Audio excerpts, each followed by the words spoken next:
Buenas noches. Hoy, en este momento, hay caos, manifestaciones, ruido, protesta frente a la casa de Cristina Kirchner. En algún momento a la tarde hubo enfrentamiento entre sectores que apoyan a Cristina Kirchner y sectores que critican a Cristina Kirchner.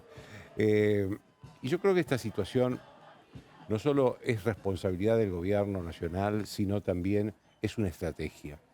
Y es una estrategia para llevar miedo a la sociedad en primer lugar, a los jueces que son quienes tienen que decidir en algún momento esta causa, tienen que dictar sentencia, absolverla, condenarla. Es decir, lo que pasó hoy, cuando el fiscal Diego Luciani pidió los 12 años de prisión efectiva para Cristina Kirchner y su inhabilitación permanente para ocupar cargos públicos, fue para Cristina Kirchner algo que no había imaginado ver en su vida. Y a partir de ahí quiere instalar el miedo. Yo, de todos modos, sobre lo que dijo el fiscal hoy, voy a hablar al final del programa porque tengo que hablar primero con los dos fiscales más conocidos del país. El doctor Carlos Rívolo, que es presidente de la Asociación de Fiscales. Él investigó a Amado Boudou, cuando Amado Boudou era vicepresidente de la Nación y la presidenta era Cristina Kirchner. Esa investigación del caso Chicone, esa investigación inicial del caso Chicone, es lo que terminó después con la sentencia definitiva que puso en la cárcel a Amado Boudou. El otro fiscal es Carlos Stornelli, que hace poco investigó la causa de los cuadernos, que es la descripción más precisa que se hizo sobre el sistema de recibir y dar sobornos durante la época kirchnerista. También en esa investigación participó Rívolo. Pero Stornelli antes había sido fue el fiscal que investigó a Menem en la causa de las armas, que terminó con Menem preso y después investigó a Devido y terminó con Devido preso. Después de escucharlo a ellos sobre Luciani, voy a dar mi opinión, mi análisis yo sobre lo que pasó con Luciani. Pero quiero hablar de una persona ahora, antes de ir con ellos, que es nada menos que Cristina Kirchner. Porque por alguna razón Cristina Kirchner se siente por encima de la ley, o siente que la ley sirve para someter a los otros, pero no a ella. O le sirve a ella para someter a los otros. Hoy le pidió al tribunal que la está juzgando en esta causa de vialidad por la que el fiscal Luciani hizo su alegato, ir a declarar, ampliar su declaración mañana. Que mañana quería, le faltó solo poner la hora, puso la fecha. A ver, ella ya tuvo la oportunidad de hablar cuando los procedimientos legales le permitían hablar. Dijo que ya había sido juzgada por la historia, lo maltrató al tribunal y no quiso responder preguntas. Hoy se preocupó después de escucharlo a Luciani y entonces sí quería ir a hablar mañana.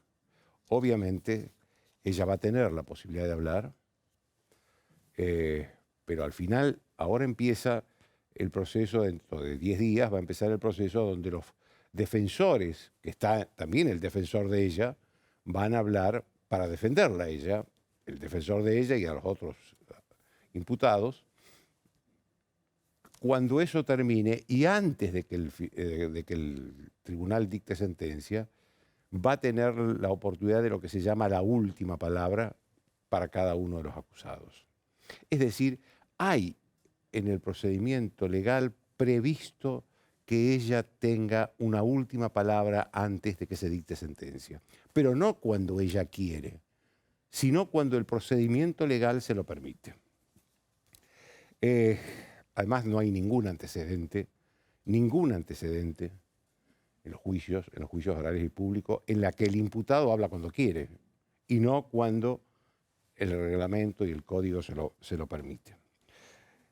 Yo creo que ella se siente una persona excepcional que está por fuera de la ley y el tribunal obviamente se negó se negó a concederle semejante privilegio y inmediatamente empezaron las manifestaciones alrededor de la casa de Cristina.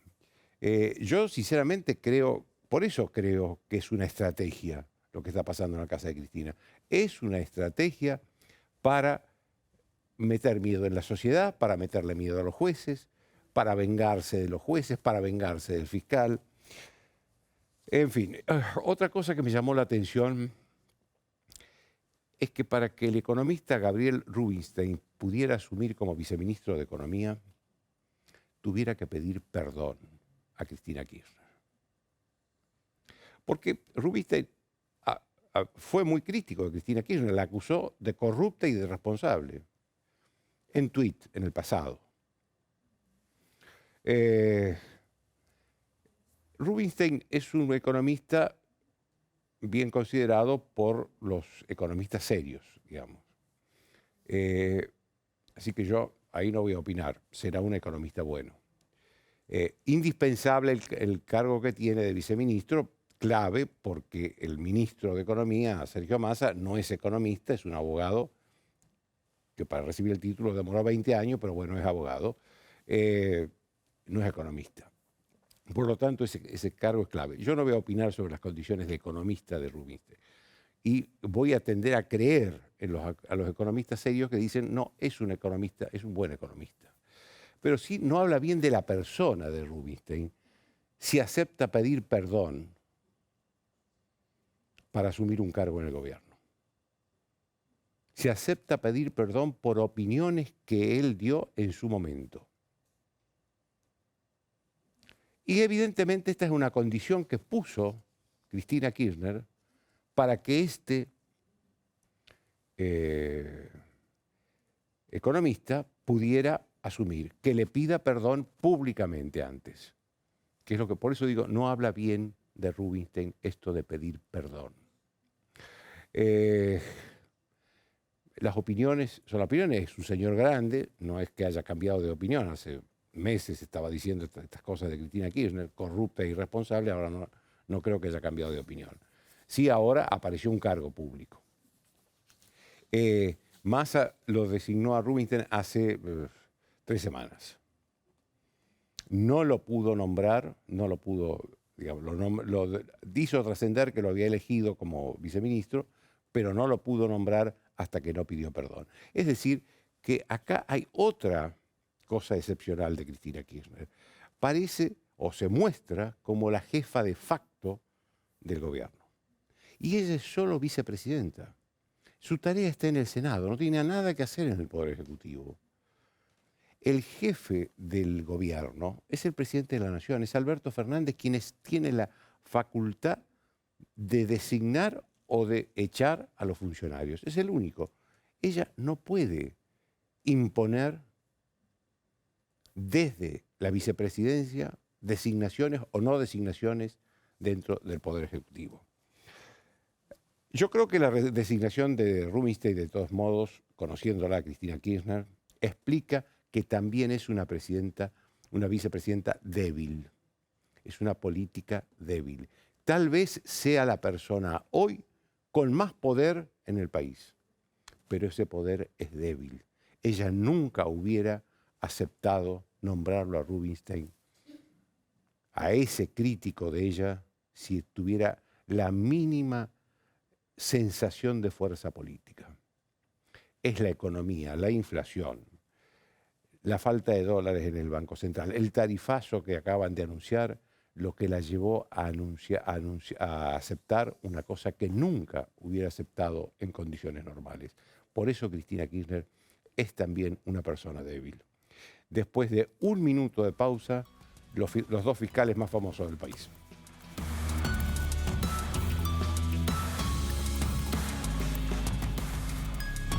Auspician desde el llano.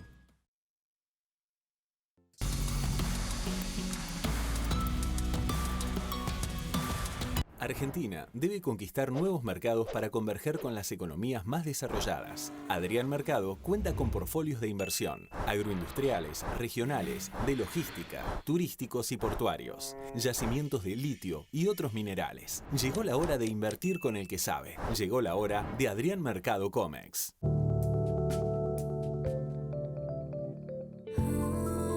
Sabores a pleno. Este invierno, disfruta Córdoba a pleno. Agencia Córdoba Turismo, Gobierno de la Provincia de Córdoba. Cumplimos años y lo que nos impulsa a mejorar es saber que todo lo que hacemos es para cumplir siempre con vos. OSPE, 25 años dedicados a cuidarte.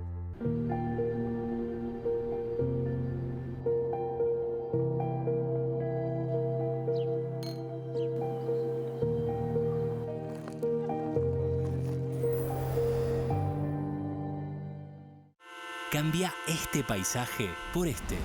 Te hace falta Tigre. Vení a disfrutar. Tigre, municipio.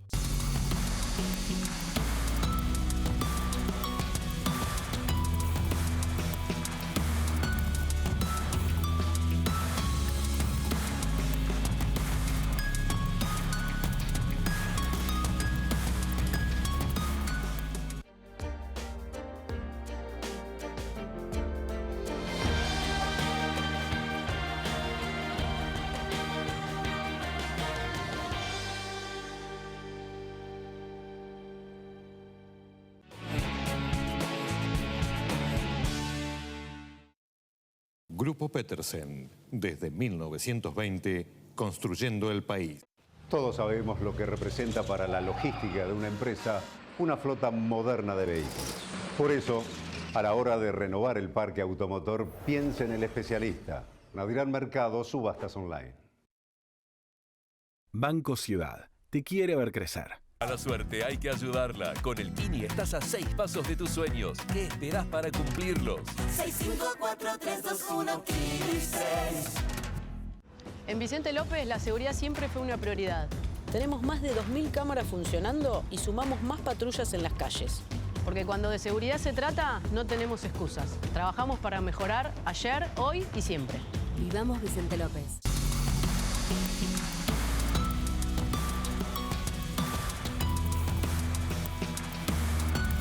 Bien, como les dije, los fiscales Carlos Rivolo, Carlos de Tornelli, lo primero que quería preguntarles es cuál es la opinión de ustedes después de haberlo escuchado hoy al fiscal, al colega de ustedes, al fiscal Diego Luciani.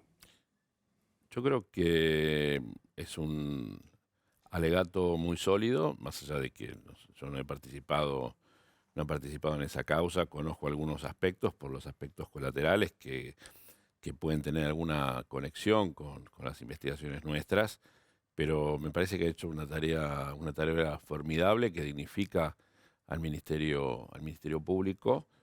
Creo que los defensores van a tener una dura tarea de responder a tan sólidos argumentos, y me pareció realmente brillante, esto sin abrir juicio sobre la culpabilidad o inocencia de las personas involucradas, ¿verdad?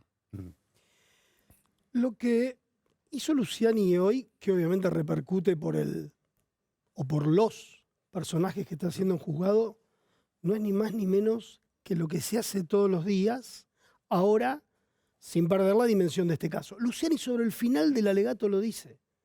La responsabilidad institucional que en su momento habrá caído sobre Carlos Stornelli respecto de la causa por el tema de las armas, con el tema de cuadernos, que me tocó a mí con el tema vudú. Él dice, esto tiene una responsabilidad institucional muy importante y lo sé. Y de ahí que lo que hizo fue todas las pruebas que se reunieron en la etapa de la instrucción y que la gente no las vio porque es una etapa cierta muy escrita, muy tediosa, con millones de recursos. Hoy, en esto que venimos reclamando los fiscales, que es sistema acusatorio, juicio oral y público, Luciani las exhibió durante estas 9 jornadas. No sé cuánta gente le habrá prestado atención al juicio, pero ahí se ventilaron todas las pruebas. Y a mí lo que me parece que, siguiéndolo durante las 9 jornadas, pudo ir atando los hechos, las calificaciones legales, las responsabilidades y consecuentemente el pedido de pena que hace hoy. Que obvio que es extremadamente grave en un caso de corrupción monumental, atados con otros casos.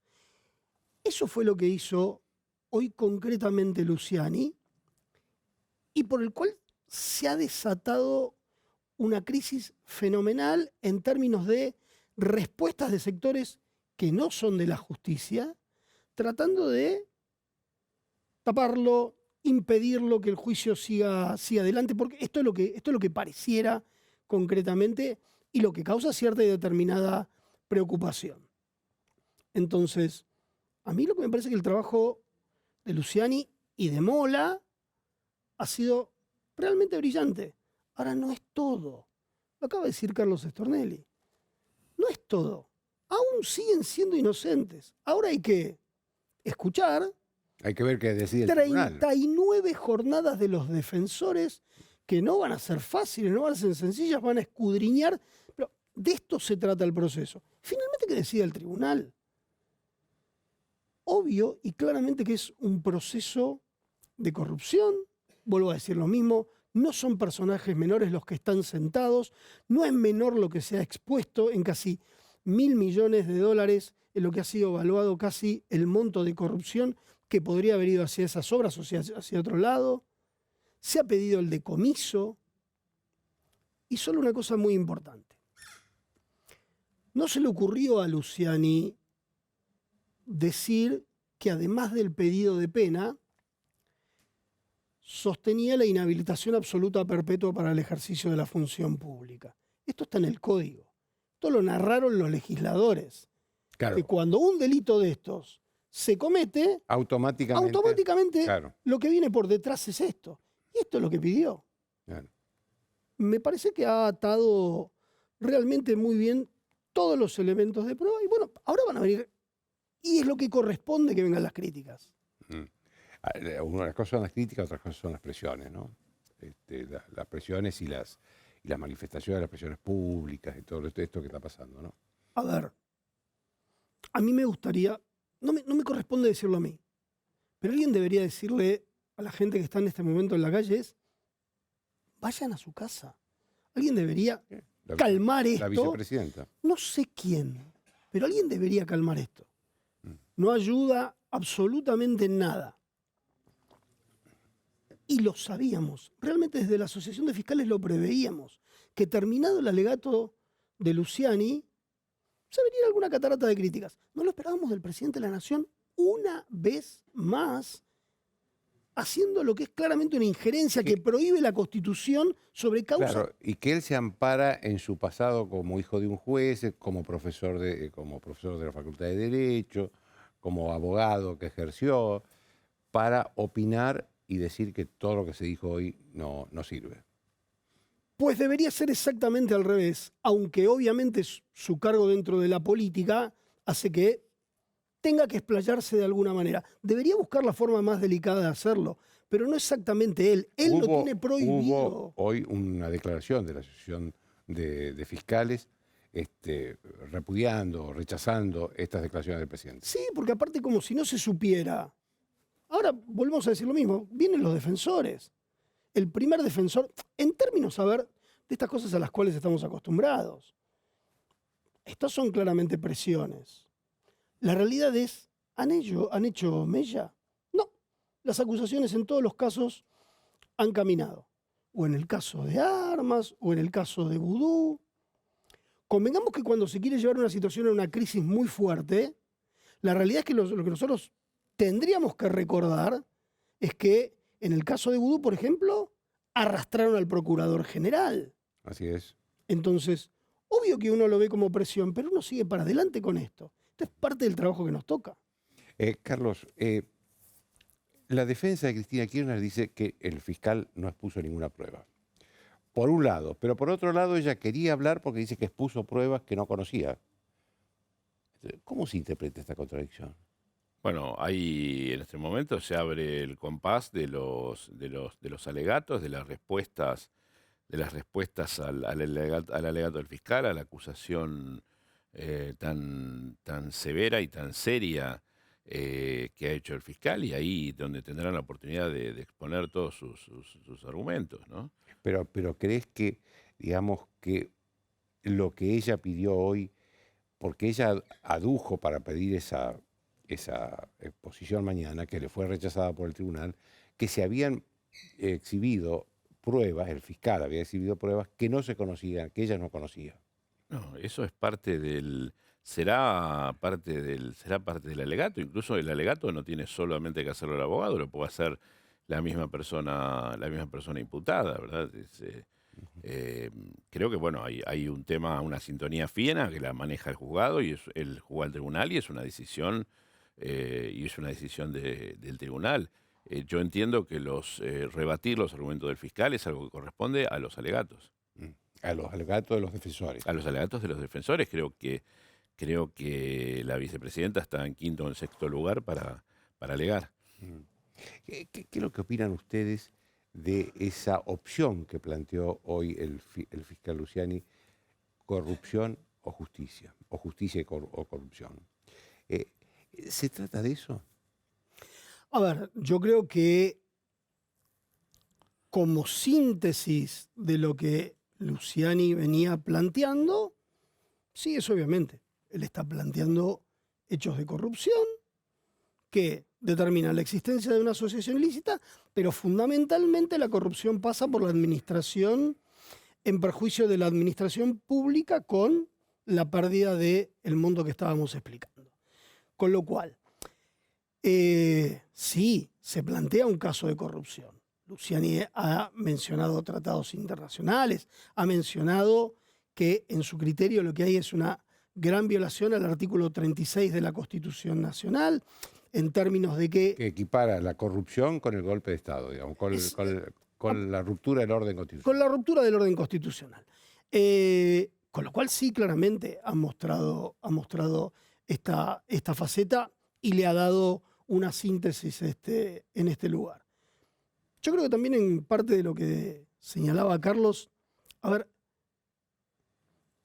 al código procesal se lo trata de estirar por todos lados, pero hay un momento en el cual la exhibición de pruebas, las posibilidades de presentarse a declarar, se agotan. ¿Qué fue lo que se agotó? Por eso está la etapa de los alegatos. Y como bien dice él, podrán pedir que el alegato sea nulo. Podrán pedir que el alegato sea nulo parcialmente. ¿Por qué? Porque se exhibieron otras pruebas. Difícilmente, técnicamente, Luciani y Mola hayan recurrido a una prueba que no haya estado incorporada en el expediente. A lo sumo, y tal vez lo que conocían era muy bien su caso, y fueron a buscar, porque las pruebas son testimoniales, las pruebas son documentales, las pruebas obviamente tienen que ver con otro tipo de injerencias telefónicas, etcétera, etcétera. Pero ¿qué es lo que quiero decir? Técnicamente, hay un momento que se cierra el juicio y que hay prueba que se incorpora por lectura. Las partes se ponen de acuerdo en que los papeles se incorporan con lectura. ¿Esto qué dice? Señor defensor, señor fiscal, tiene la responsabilidad de leerla para su alegato y de utilizarla. Por eso vuelvo a decir, difícilmente no haya conocido su caso ni Mola ni Luciani como para generar en alguna parte de su alegato algo que no estuviera incluido dentro del expediente. Yo creo que la opción es acertada. Corrupción o justicia. Sí, corrupción o justicia. Correcta.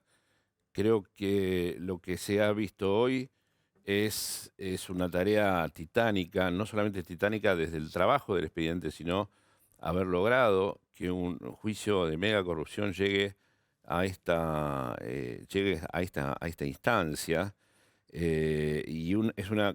Hoy quizás nos sorprenda o nos asombre, pero es algo que debería ser debería ser moneda corriente, debería ser natural que frente a una situación de corrupción de este tipo o de cualquier otro, no debería llamarnos la atención la existencia de un juicio oral con una acusación de un fiscal.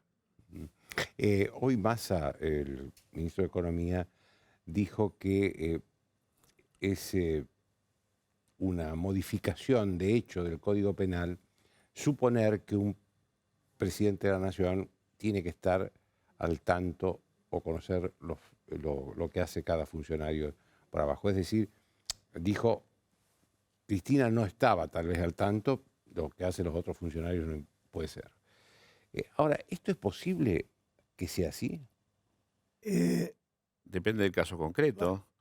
Depende del caso. Este argumento es el que se utilizó hace muchos años, cuando yo planteé la existencia de una asociación ilícita enquistada en el seno del gobierno. Salieron a matarme diciendo que un gobierno no podía ser una asociación ilícita.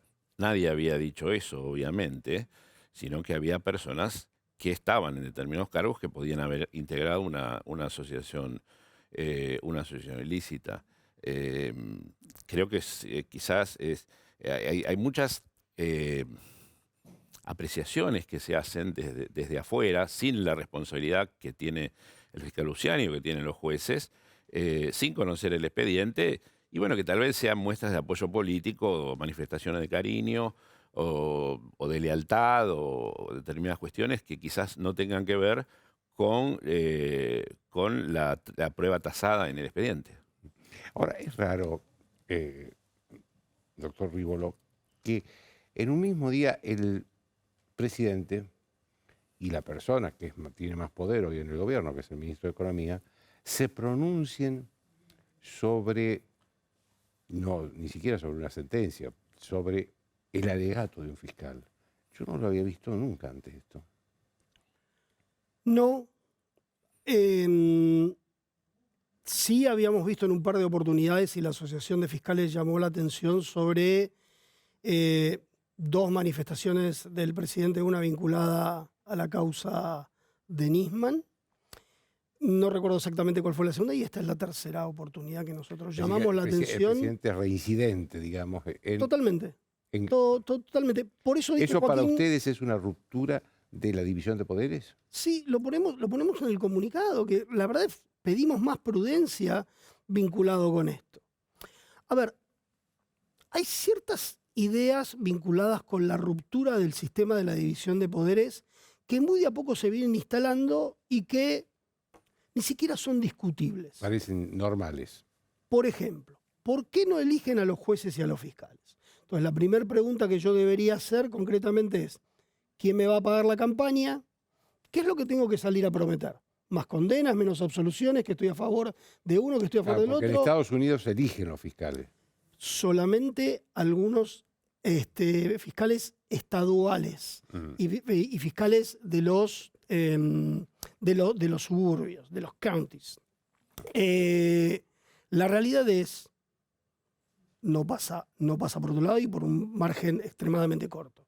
Ahora, esta idea se ha desbaratado porque lo que va dando independencia y lo que va dando realmente dentro de la función que nosotros desarrollamos, una cuestión de objetividad que tenemos para el desarrollo del trabajo, es exactamente esa garantía que tenemos de inamovilidad. ¿Cuándo vuelvo a salir a hacer campaña para mi próxima elección? Entonces, yo le anticipé cuando hablábamos hace unos minutos, le dije, ¿esperábamos de la Asociación de Fiscales realmente que algo se saliera a decir? No lo esperábamos tan pronto, esperábamos una reflexión por ahí mayor. El canciller también se pronunció. Y hace 72 horas tuvimos una fiscal que desde Venezuela le dijeron absolutamente de todo en cuanto a su trabajo. Y nadie mencionó nada desde la Cancillería, por el caso del avión de Irán, por el caso del avión venezolano que está retenido acá. A ver, y así sucede con los fiscales del interior, en cuanto se los intenta presionar, pero siguen adelante con su trabajo. Así, nosotros vamos advirtiendo esto. Ahora, ¿el punto cuál es? Nuestro trabajo es absolutamente pristino en términos de, acá están las pruebas, acá están los hechos. Ustedes no podrían trabajar si no sería con las pruebas en la mano. No hay forma. Obviamente. Obviamente que lo que pasa es que lo esto que estamos... de que no hay pruebas, de que estamos retórico. Lo que dijo usted, Joaquín, hace un momento acerca del presidente de la República no es nuevo. A mí me atacó cuando yo amplié en la causa de las armas hace muchos años el objeto procesal hacia una asociación ilícita, y cuando salía a decir que había una conexión con la voladura de la fábrica militar de Río Tercero, salieron todos a matarme y salió el presidente de la República a pedir mi juicio político. Y desde todos los estamentos del Estado salieron a matarme, a decir cualquier cosa de mí. Obviamente se mostró todo, terminaron todos condenados. Una cuestión técnica les quiero preguntar, porque también se habla de que este es un juicio para proscribir a Cristina Kirchner con la mira puesta en la elección del año que viene. Ahora, yo no sé si es así, pero yo no veo que eso que sea posible en los tiempos. A ver, primero, y vuelvo a repetirlo, yo no le puedo aplicar a nadie, y Mola y Luciani no pueden pedir, y el tribunal no puede fallar, en más pena de la que determina el código. Y hoy además Luciani fijó un límite, 12 años. Sí, pero y la inhabilitación... El tribunal puede bajar o subir. Y la inhabilitación, difícilmente suban. La inhabilitación para el ejercicio perpetuo para el ejercicio de los cargos públicos. No lo escribió Stornelli, no lo escribió Rívolo, no lo escribió ningún fiscal, lo escribieron los legisladores. Eso es anexo. Con lo cual, si eso determina en algún momento la proscripción, como es la que tiene, por ejemplo, Amadou Boudou en su condena, después de haber sido condenado por negociaciones incompatibles, bueno, es algo que deriva de la pena. Ahora, de verdad, Joaquín, en términos de los tiempos, no somos nosotros, ni hay un apuro. No es el Poder Judicial el que determina el apuro o el no apuro de en qué momento se va a dictar el fallo.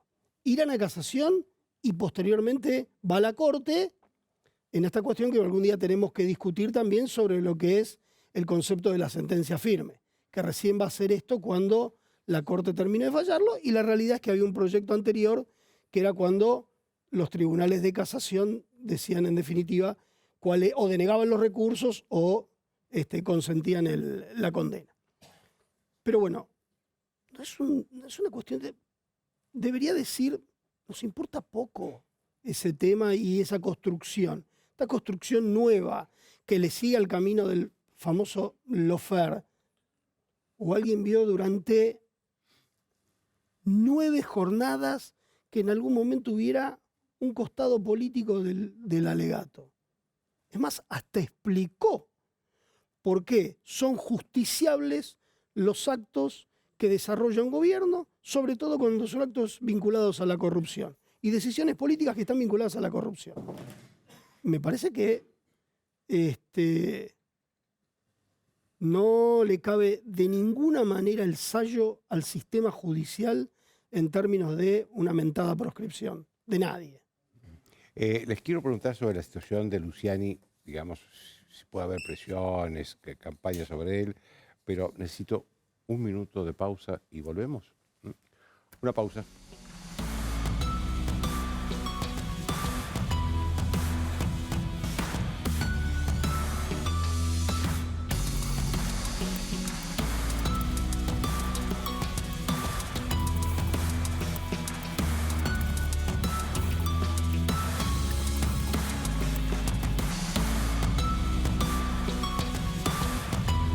Bien, sigo con los fiscales Rívolo y Stornelli, o Stornelli y Rívolo. La pregunta que quería hacerles a ustedes es, ya yendo al fiscal, es si ustedes creen, a la situación del fiscal, si ustedes creen que hubo presiones para que no se pida la condena de Cristina Kirchner. No me lo comentó Luciani en ese aspecto, con quien lo conozco poco y tengo poco trato, digamos, no tengo ese nivel es el nivel de intimidad. Conociendo el paño, seguramente las hubo, seguramente hubo presión. Cuando pasa esto, normalmente nosotros somos objeto o somos víctimas de acciones de inteligencia ilegal, de scratches, de seguimientos, de operaciones de prensa. Hace unos años, Carlitos y yo, con otros colegas, organizamos la marcha de silencio por la muerte de Nisma. Que fue una marcha gigantesca, sí. Durante todos esos días. Un día que llovía, me acuerdo. Hasta que la marcha, 500.000 personas, hasta que la marcha se realizó, fuimos objetos de todo tipo de difamaciones por la televisión, especialmente en la televisión pública, en el entretiempo de Fútbol para Todos. Nos pintaron toda la ciudad diciendo que éramos fiscales golpistas, bueno, con fotos, con cuestiones, con lo que fuere. Cualquier información sirve muchas veces para armar hasta una foto de un partido de fútbol o una selfie con alguna persona, o cuestiones de la vida íntima de cada uno, como pudimos ver con Alberto Nisman, escrachado antes y después de muerto. Todas esas cosas pasan siempre, no les pasa a los que quizás no tienen causas o no han decidido avanzar por los motivos que fueren, pero siempre hay, bueno, el propio Carlos ha tenido tiroteos en la casa, vivía en un lugar, no sé si vive todavía ahí, en un lugar medio descampado, de noche irrumpieron en la casa a los tiros, a mí me pusieron una bomba vacía, pero como elemento de intimidación, tuve gente 24 horas durante 10 días, las 24 horas en la puerta de mi casa, autos desconocidos con personas adentro, somos objeto de seguimiento, de todo tipo de tropelías. El tema es que nosotros aprendemos a convivir con esas cosas porque de alguna manera las naturalizamos. Los que no están, digamos, tan acostumbrados son nuestros familiares y amigos que no tienen por qué soportar muchas veces este tipo de cosas. En el caso personal mío, por ejemplo, con la exhibición por parte de un medio periodístico de la foto de dos menores de edad, que eran un tema familiar muy delicado, con la foto de las menores durante 15 días en los medios, cosas de todo tipo, con la intención de desprestigiar, de descalificar, de ensuciar el trabajo o lo que sea, ¿no? ¿Usted cree, doctor Rívolo, que hubo presión al fiscal? No, ni Luciani ni Mola hicieron referencia en términos directos a esto. Y me parece que de ahí que con suma libertad hicieron ambos dos el alegato que hicieron. Sí, claro, lo que ha habido es presiones mediáticas sobre él, sobre Mola, Claro, escribir... la recusación porque jugaba al fútbol. No, pero no solamente eso. Han escrito sobre la familia de su mujer. Es decir, a ver, estas cosas que uno entiende como límite y dijo él, tristemente para nosotros, las naturalizamos. Nosotros tendemos a naturalizar esas cosas, a no darnos cuenta y en el camino hay mucha gente que sufre y nosotros no nos damos cuenta de los que están al costado. Ese es parte de nuestro trabajo. Eso que se ve en algunas películas en las cuales terminan fiscales y defensores tomando algo al final del juicio en un bar, acá ha llegado a ser imposible, en términos de que parece que entre nosotros mismos, que somos colegas, defendiendo en un momento determinado los intereses de la sociedad nosotros y la inocencia de los imputados, los defensores, esto fuera realmente una propia batalla. Propio Diego dice, en el momento de su recusación, hablándole a uno de los defensores, le dice, has escrito que soy el brazo ejecutor de un poder político. Y hace como una especie de pausa, como diciendo, ¿en serio me estás escribiendo esto? A ver, habla mucho de nosotros mismos, en términos de nuestra propia profesión, lo que estamos haciendo hacia adentro, fiscales, defensores, nos debemos realmente una autocrítica en términos de decir, a ver, hay que tener muy en claro que uno defiende estos intereses, a nosotros porque nos toca estas causas por sorteo, a ustedes porque los contratan porque creen que son los mejores o tienen las mejores herramientas para trabajar, y punto, nada más. Déjenme que le hagas una última pregunta a los dos. ¿Hay miedo entre los fiscales? No creo que sea el caso de Luciani, no creo que sea el caso de Mola, no creo que sea el caso de Rívolo, no creo que sea el caso frívolo o mío. No puedo hablar por todos. Creo que hay muchas individualidades, hay espíritus diversos. Sí sé que hay muchas acciones tendientes o que quieren amedrentar tanto a fiscales como a jueces, de eso estoy absolutamente seguro, porque además lo he padecido. Doctor. Hoy el comunicado de la Asociación de Fiscales no tuve una sola negativa, porque obviamente lo debatimos, a salir rápidamente respecto de esto. Comparto con Carlos, no puedo hablar de todos, pero la realidad es, hay muchas caras que no se conocen de fiscales. Bueno, la de Luciani no se conocía hasta que empezó el juicio. No, y no se conocen las caras de los fiscales del norte, los fiscales del noroeste que han tenido casos contra jueces federales poderosos a los cuales han logrado la condena o hoy los tienen en juicio, en un caso que ha trabajado Carlos Stornelli. Yo diría que la mayoría del cuerpo de fiscales no tiene miedo. Sí hay una gran preocupación en términos de la verdadera reforma judicial no es la que se propone. Lo que nosotros también le decimos hoy a la sociedad es, este es el sistema judicial. Ventilar oral y públicamente lo que ha sucedido y de manera lo más pronta posible. Esto es lo que nosotros pretendemos, que todos puedan ver. Los jueces van a decidir. ¿Ustedes creen que el fiscal Luciani corre algún riesgo?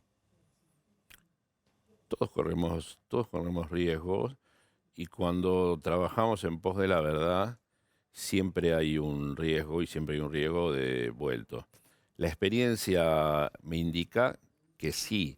Felizmente el doctor Luciani ha terminado su trabajo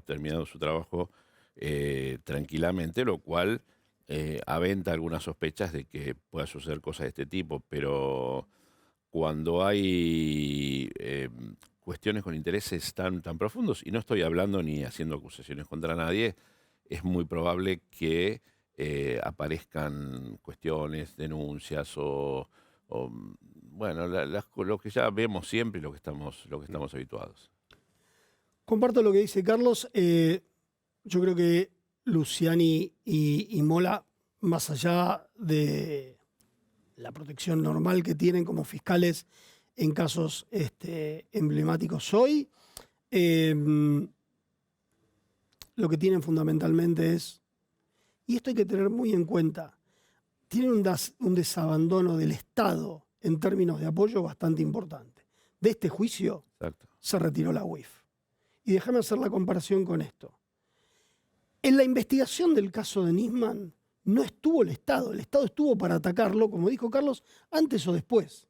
Entonces, ¿con quiénes trabajamos nosotros? ¿Con el apoyo de quién trabajan los fiscales? Del Estado. ¿Qué tenemos que esperar? Que las administraciones decidan apoyarnos en nuestra seguridad o que las administraciones decidan apoyarnos en las causas. Que no llegue a la Argentina, hay a esta altura y durante este año en Latinoamérica 5 fiscales, entre ellos el más conocido es el caso del fiscal de Paraguay. Sí, sí. Que lo mataron en Colombia. Marcelo Pecci.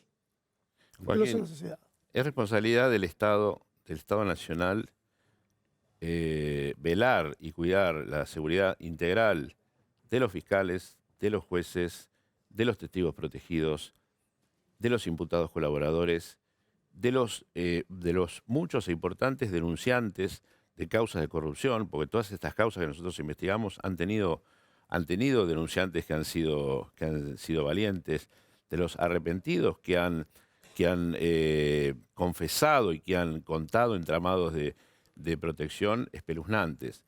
Yo hace pocos años, con un par de colegas, estuvimos en Brasilia con los fiscales que estaban trabajando en Lavallato. Me sentí bolillera.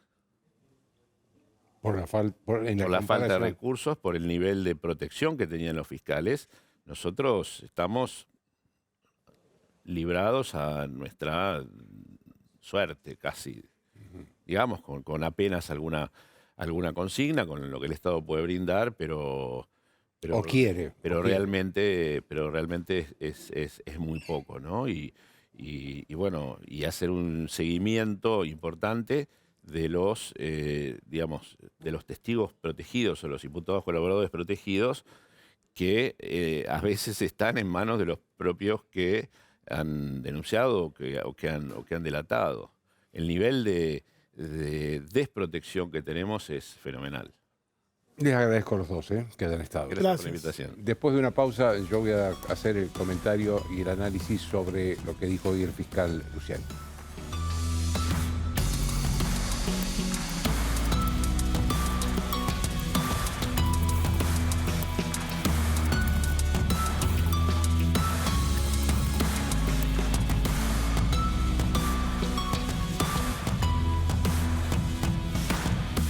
Cuando escuchaba a los fiscales decir que alguien tenía que llamar a la calma, ese alguien tiene nombre y apellido, es Cristina Kirchner.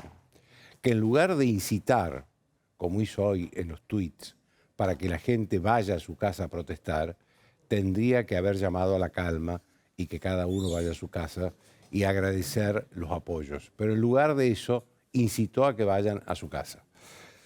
A ver, Cristina Kirchner volvió al poder para no escuchar lo que hoy tuvo que escuchar. Esta es la verdad. Y lo tuvo que escuchar. Y lo tuvo que escuchar.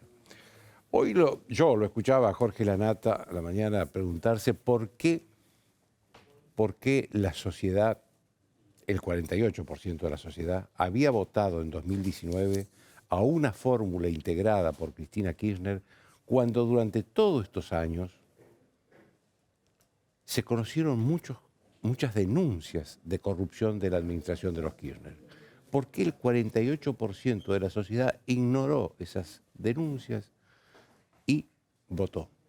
Y la verdad que yo no puedo estar más de acuerdo con Lanata que en eso. No puedo estar más de acuerdo con esa pregunta. ¿Por qué el 48% de la sociedad votó? Me dirán que no era la candidata a presidenta, pero era la candidata a vicepresidenta. Estaba en la fórmula. De todos modos, en 2019... ni hace un mes, conocíamos la enorme carga de la prueba que en estas 2 semanas de alegato dio a conocer el fiscal Luciani. Esto es cierto. Digamos, la enorme carga de la prueba que dio a conocer el fiscal Luciani no la conocíamos en 2019, ni siquiera hace un mes. La conocimos a partir de que él empezó a hablar hace 2 semanas. ¿En qué consiste? Sintéticamente, le dieron $2.500 millones a Lázaro Báez para hacer obras. Lázaro Báez es un exbancario, es un monotributista, era un monotributista hasta que empezó el mandato de los Kirchner. Nunca construyó nada, ni su casa, y sin embargo le dieron $2.500 millones para hacer obras públicas que la mitad de ellas no las abandonó, no las terminó. Esto tiene una repercusión muy amplia, más allá de los $2.500 millones, porque esas obras seguramente eran necesarias para la sociedad que no las tiene. Hoy no las tiene. Seguramente esos $2.500 millones podrían haber contribuido a construir escuelas, hospitales, que no se construyeron. Se los llevaron. Hay un testamento de Lázaro Báez que dice que en caso de que él se muera, su familia no podrá nunca disponer de sus propiedades durante un periodo de 30 años. Esto quiere decir que los dueños de todas las propiedades de Lázaro Báez son otros. ¿Quiénes? Los Kirchner. Es sorprendente que Cristina Kirchner haya vivido el peor momento de su vida judicial, siendo la persona, como decía hace rato, con más poder que hay hoy en la Argentina. Por supuesto, un poder débil, un poder condicionado por la crisis económica, por el mal humor social, por los tarifazos, por la devaluación del dólar, por todo lo que se quiera, pero es la persona con más poder. Y lo ha vivido ese peor momento, el que ella quería evitar, lo ha vivido estando en el poder. Por eso del lawfare. ¿El lawfare qué significa? Que hay una conspiración de un sector de la política, un sector de los medios periodísticos, un sector de la justicia, una conspiración para atentar contra los supuestos líderes populares como ella se siente. Ahora, a ver, uno de los méritos de Luciani, tal vez uno de los mayores méritos de Luciani, es que hizo esta denuncia con estas personas en el poder, con la vicepresidenta siendo la persona más poderosa del gobierno. Mire, yo lo comparé, y muchos lo han comparado a Luciani con el mítico, inolvidable fiscal Julio Estracera, que estuvo en este programa mientras vivió muchas veces.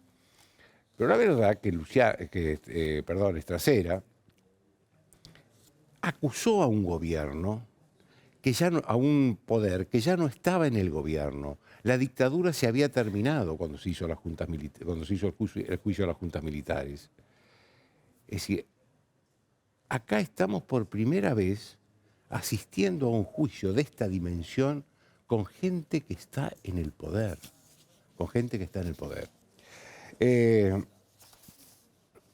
Una encuesta que hizo la Facultad de Psicología de la Universidad de Buenos Aires, no es una universidad privada, la Universidad de Buenos Aires, concluyó que el 80% de los argentinos, encuesta nacional, 80% de los argentinos cree que Cristina Kirchner es culpable. El 80% de los argentinos cree que Cristina Kirchner es culpable. Yo no sé si la historia la juzgó, porque la única que habla con la historia es ella. Ella le dijo al tribunal que la estaba juzgando, que la historia ya la juzgó. No sé si la historia la juzgó, pero sí sé, por estos datos objetivos, que la sociedad la juzgó y la condenó. Hay que hacer un paréntesis y detenernos en la seguridad del fiscal Luciani. En un país donde los fiscales, como escuchábamos recién a Stornelli y a Rívolo, sufrieron muchas persecuciones, ya sea por difamación, por operaciones que le arman en los juzgados, de una montón de maneras. Bueno, y tenemos el caso supremo, que esperemos que haya sido único en la historia, de Nisman, que murió. El fiscal Luciani no puede estar solo. Es decir, sus colegas los fiscales, los jueces, los abogados, los políticos buenos de este país y la sociedad en general tiene que rodear a ese fiscal. Tiene que rodear a ese fiscal porque no puede correr ningún riesgo después del enorme trabajo que ha hecho, después de la misión cumplida que hizo hoy. Chao, hasta el lunes.